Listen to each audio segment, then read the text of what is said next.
mga boss, mga idol. Meron nakita katatawanan na video ba? May nagsabi doon katawanan siya pero katatawanan. Ang sabi, ano sabi niya? Sabi ng laki, ang lahat ng tao daw ay ginawa ng Diyos ng maganda at mabuti. Maganda, mabuti. Ginawa tayo ng Diyos yan. Ang lahat na dito sa mundo pala. Lahat dito sa mundo. Ginawa ng Diyos na maganda at mabuti. Tapos, sa loob ng 7 araw, yun daw ginawa. Sa loob ng 7 araw daw ginawa. Tapos, nung may ika-7 araw, di ba? Ay ika-7 araw lang pala yung ginawa. Nung ika-7 araw pala, ano siya, nagpahinga siya, di ba? Nagpahinga ang Diyos, nagpahinga. Nagpahinga.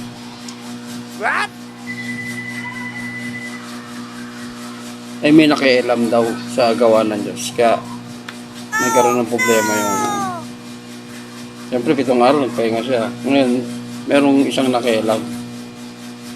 Kaya daw may lumabas na may sunog, pangit.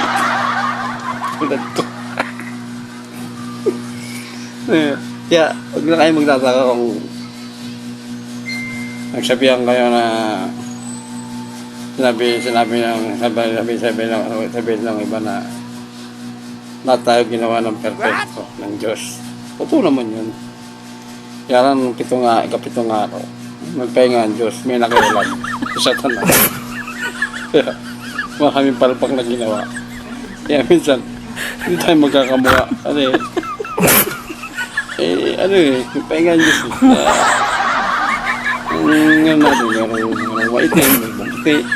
Alam mo naman ako. Gumawa ang Panginoon ng tao, pero nahilaw o nahinog. Naluto. Isa lang kasi gawa nun. Yung Panginoon. Tandaan niyan. Sabi niya.